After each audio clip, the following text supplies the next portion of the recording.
What's going on, guys? My name is Tommy. Welcome back to the channel, and welcome back to another episode of the Forgotten Race Review. Finally, at long last, I feel like this request has been hanging out for a really long time, but we're there. At the request of Mr. Sam Thurman, we're cracking open the Advanced Race Guide. We're talking about the Wyrwood.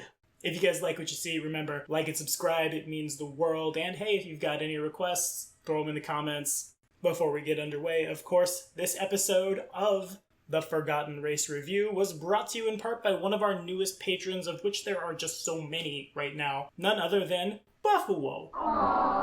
Buffalo, thank you so much for your help. Anyway, let's dive in. So, all across our world, we have stories of the construct, the doll, the robot, the toy, the blah blah blah blah blah, that came to life, right? Off the top of my head, Pinocchio, Toy Story, can't think of any more, but you get the idea. It's a popular thing to explore in our world. Toys coming to life, machines coming to life, kind of like Ghost in the Machine 2.0, where this thing that we use to build, this thing that we use for our entertainment, develops its own sentience, its own sense of being and living. And that is exactly what the Wyrwood is. The Wyrwood in Pathfinder is a relatively young race created by a cabal of wizards who needed nimble and skilled construct servants to do their dirty work. The cabal was interested in creating magical machines, so they built their tools to be small, agile, and clever.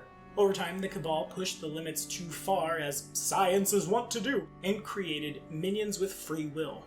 And thus the first Wyrwoods began to question why they were involved in their master's petty intrigues. When the wizards forced the Wyrwoods to fight each other as proxies for the wizards themselves, the constructs instead killed their creators and stole the notes on how to create more of their kind, which allowed them to perpetuate their race. The Wyrwoods are secretive and somewhat xenophobic, and of course, as constructs can seem cold and calculating to others, which is a trait that could earn them respect or enmity, depending on who you talk to. Purely rational and unemotional, Wyrwoods see the survival of their race as their primary goal.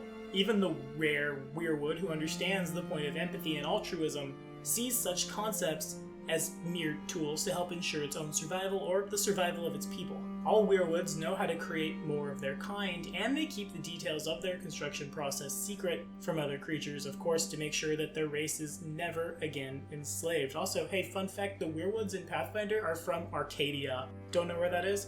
Follow this card right up here. We'll direct you to the Lost Lands of Golarion, and you can learn more about one of my favorite regions in all of Golarion.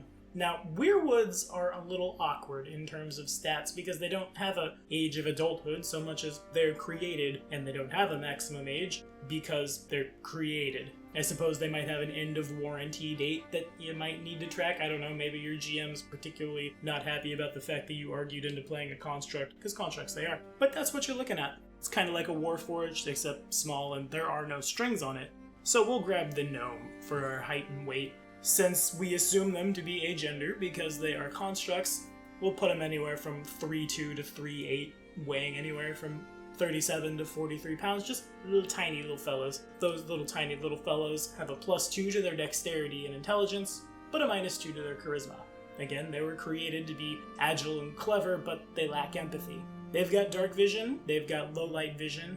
They're small creatures with a base speed of 30 feet, and they are, in fact, constructs. This race costs 20 RP to play, and that's 100% of where all their RP comes from, is the fact that they're constructs. So that is to say, they have no constitution score.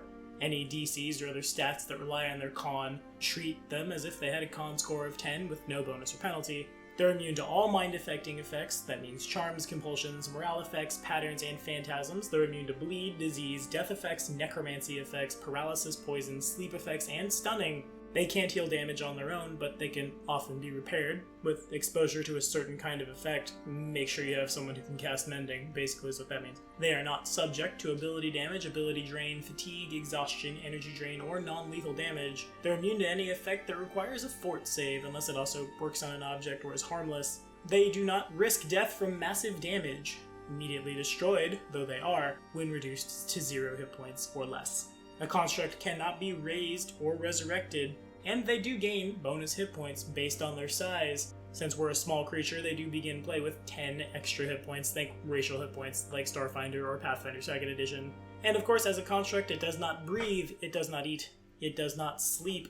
So yeah, that's pretty powerful. You don't see it a lot in your average party, and the Wyrwood can definitely break a game, big air quotes there, in a game where you're thinking lots of like trekking across the world survival, hard to find places to rest, hard to find food, maybe, you know, go into the vacuum of space or underwater. Yeah, the Wyrwood doesn't care. The Wyrwood might care when its wood gets wet and it warps and it becomes sad, but that's a different story. And if I was to play a Wyrwood, I'm probably exploiting that pretty hard. I don't need to rest, so I probably will play something along the lines of, like, not a Barbarian, because I guess Barbarian would be real bad with that Constitution. Well, no, you'd be fine. You'd treat your con as essentially 14. You'd still get a bunch of rounds of Rage as you level up. It wouldn't be super amazing like some Barbarians. A statistic that relies on your con score is treated as 10, so Rage is treated as 10. And I guess you could shoehorn in a +2 to your con, the +4, the plus all the pluses that you get from being a Barbarian. And you're a little tiny dude and you run around with an axe and chop people up.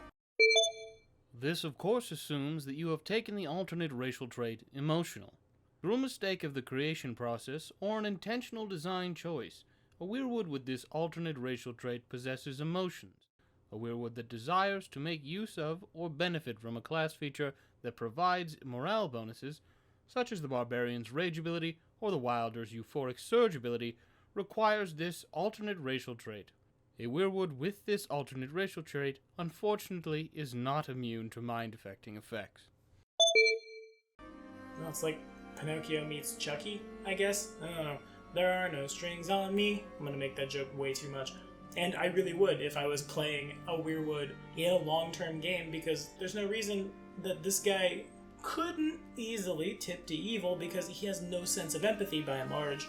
Everything goes right back to making sure Wyrwoods can be created. That's his thing. That's what he cares about, and so that's what he does. Fighters, rogues, alchemists seem good. Actually, you know, he didn't last very long in Hail the Gorilla King, but there was definitely a Wyrwood in Hail the Gorilla King that was very, very prepared, with a lot of cursed items that wouldn't affect him, that were dirt cheap because they're cursed, and he can just spam them at the party for effect. And hey, follow this card right up here. Watch the first episode of Hail the Gorilla King. You can see the power of the Wyrwood for yourself. And if I was to GM for one, to be honest, that might be one of those adventures where we all play Wyrwoods, or everyone is some kind of construct that we shoehorn in and finagle around to make work, because it's not super powerful if everyone has that ability, right?